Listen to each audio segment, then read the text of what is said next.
So far it's going quite well, but we're in a season now where there is snow on the machines some of the mornings, and that takes a little time. It's also been pretty cold, so the diesel heaters have to work for quite a while in the mornings.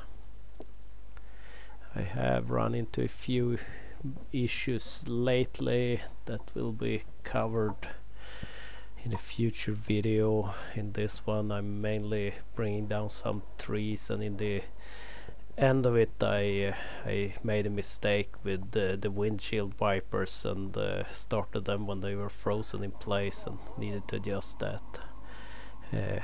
I did clear the snow off the other machine also while the heater was running. Have to stand there and let the wheels spin for a while until the oil is up to temperature, so it starts operating as it should. I think it's about 2 minutes in or something. I did an adjustment to the levers because I've started using one of those helicopter buttons on the front left one. You can turn the machine, then you can. I have normally used the right lever that have been set up that when I start moving it changes, so I don't rotate the harvester head but you turn the machine. And I have started training myself to use a button on the left lever instead and be able to keep using the rotator to adjust the harvester head while moving. And it's in a menu in the computer. I don't think I hadn't recorded really the whole setup to get there, just that I did it. Chains needs to be replaced. I think I've actually pulled apart quite a lot of chains this season, and I've lost 2 chains for some reason. Yeah, here we're out in the dark giving the harvester head a little bit of lube, and the cold makes it harder to clean out. I get the grease fittings and running out of grease, but the grease gun worked great, at least, even if it was a little bit on the cold side. Here I changed that the rotator is not connected or always connected when you're in work mode, and then you have to use the buttons or move your right hand and you have a little switch there. I will try to make a simple how to operate one of these in the not too distant future, but I've been meaning to do it for a long time so we'll see. And a lot of the trees has a little bit of rot at the bottom, but sometimes you just need to remove a tiny bit and it's good enough to pass as timber, and you don't have to send it off to be boiled for pulp. Well, that's probably what's gonna happen. What they do with it, I don't really care once it leaves my property.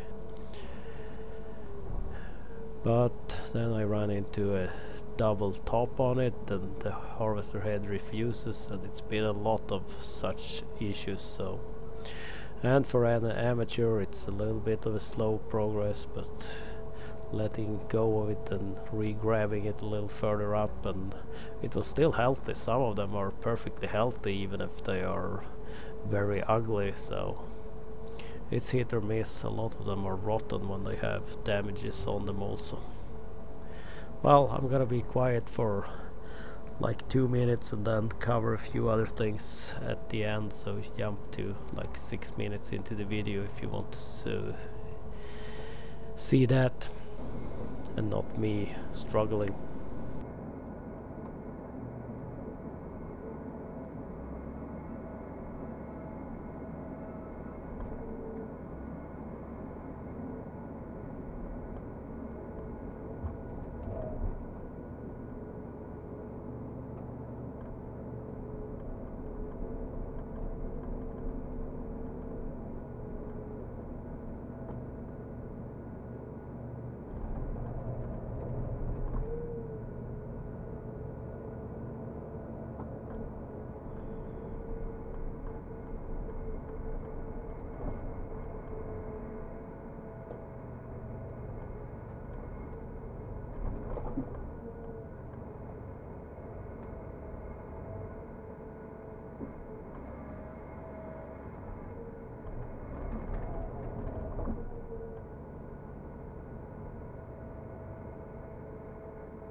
Well, as I said, I started the wipers when they were frozen in place, and they shifted on their axles and refused to work, but I could finish the day without using them simply.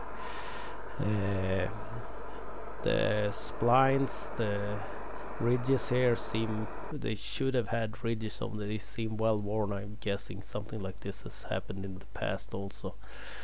So I heated them up and put a little bit of like cylindrical fastening, some glue on there to help them hold in place, and then tighten them back into place. The top one had shifted on me also from something falling on from a tree or coming off the roof, so that was off its position, but that one kind of rearranged itself when I did a test run here, so that was an easy fix at least.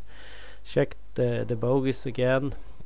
Front plug has a tiny bit of metal on it, but the rear plug has a lot more, and I'm not sure if it can be seen really well. It's kind of gray, the oil that kind of comes out of it here. It's kind of metal flakes in it, so but it was less than last checkup, and now it will be fairly little moving while doing the rest of the planned logging, so I will just check it in a couple of more days and leave it for now, and probably open it up later when it's warmer and we've called it for the season.